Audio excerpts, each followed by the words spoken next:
नमस्कार दोस्तों, हमारे यूट्यूब चैनल में आप सभी का स्वागत है। पिछली वीडियो में हम बीएड एंट्रेंस एग्ज़ाम की काफ़ी चीज़ें हम डिस्कस कर चुके हैं, जैसे डेट, कब से कब तक फॉर्म भरे जाएंगे, उसके महत्वपूर्ण दिशा निर्देश क्या हैं, क्वालिफ़िकेशन क्या हैं। आज हम डिस्कस करने वाले हैं कि फॉर्म को किस तरह से भरना है, यानी कि ऑनलाइन आवेदन करने की जो प्रक्रिया है वह किस तरह है। प्रथम चरण में आपको ऑनलाइन रजिस्ट्रेशन करना है। तो रजिस्ट्रेशन करने के लिए आप इसकी ऑफिशियल वेबसाइट पर जाइए और वहाँ इसका रजिस्ट्रेशन करिए। रजिस्ट्रेशन करने के बाद आपको एक 15 अंकों का रजिस्ट्रेशन नंबर प्राप्त होगा, जिसका आपको प्रिंट आउट रख लेना है। और प्रिंट आउट रखने के बाद आप जब सेकंड स्टेप में जाएंगे तो इस 15 अंकों का जो रजिस्ट्रेशन नंबर है, इसकी आवश्यकता सेकंड स्टेप में पड़ेगी। आपको आवेदन पूर्ण करने के लिए वहाँ ये रजिस्ट्रेशन नंबर ज़रूरी होगा। तो ये रजिस्ट्रेशन नंबर जो आपको मिलेगा, ये आपको ईमेल पर मिलेगा और मोबाइल नंबर पर भी मिलेगा। इसके अलावा नोट दिया गया है कि प्रवेश हेतु केवल पंजीयन करना मात्र नहीं है। इसके अलावा आपको जो 2 चरण और हैं, मतलब आपको एप्लीकेशन फिल करना है और इसके बाद पेमेंट करना है, ये अति आवश्यक है, नहीं तो आपका जो फॉर्म है वो रिजेक्ट कर दिया जाएगा। यानी कि इसके बाद जो द्वितीय चरण है, आपको ये द्वितीय चरण फॉलो करना होगा।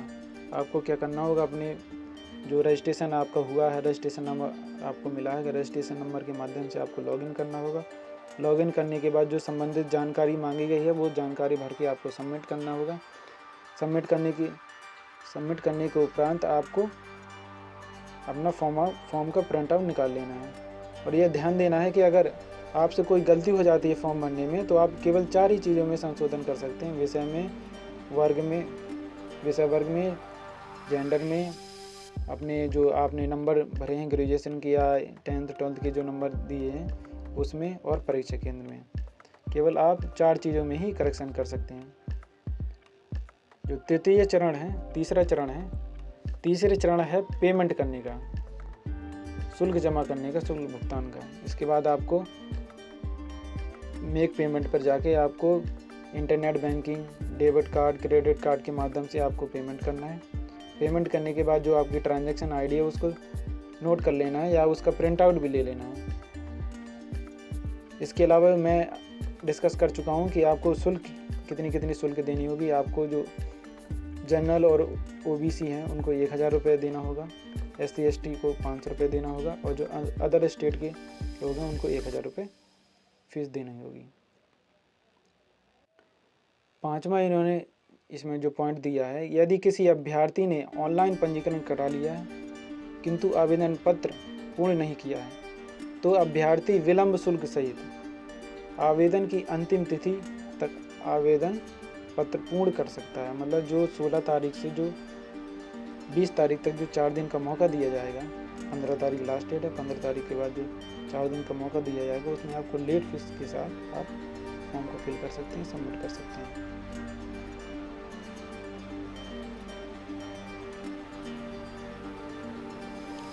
सातवां जो महत्वपूर्ण दिशा निर्देश है कि अंतिम तिथि के पश्चात कोई आवेदन पत्र स्वीकार नहीं किया जाएगा। यानी कि आपको ये चीज़ बहुत ध्यान रखनी है कि आपको हर हालत में 15 तारीख के पहले आपको रजिस्ट्रेशन कर देना है। यानी कि 15 मई के पहले आपको रजिस्ट्रेशन कर देना है, क्योंकि 15 मई लास्ट डेट है।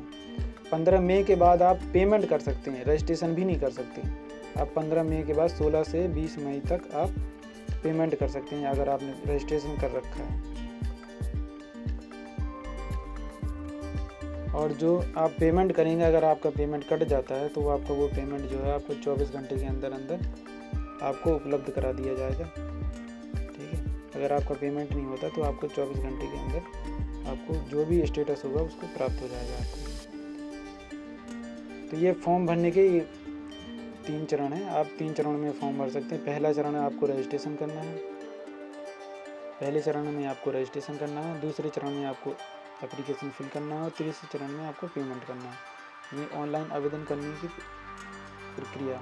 और जब आप ऑनलाइन आवेदन करने जाएं तो इसके पहले आप एक बार नोटिफिकेशन को अच्छी तरीके से देखें और उसको पढ़ें, और उसमें क्या क्या उसकी रिक्वायरमेंट हो उसको समझें अच्छे तरीके से, और इसके बाद फॉर्म को फिल करें। या आप किसी कैफ़े में जाके भी एप्लीकेशन को फिल करा सकते हैं। धन्यवाद।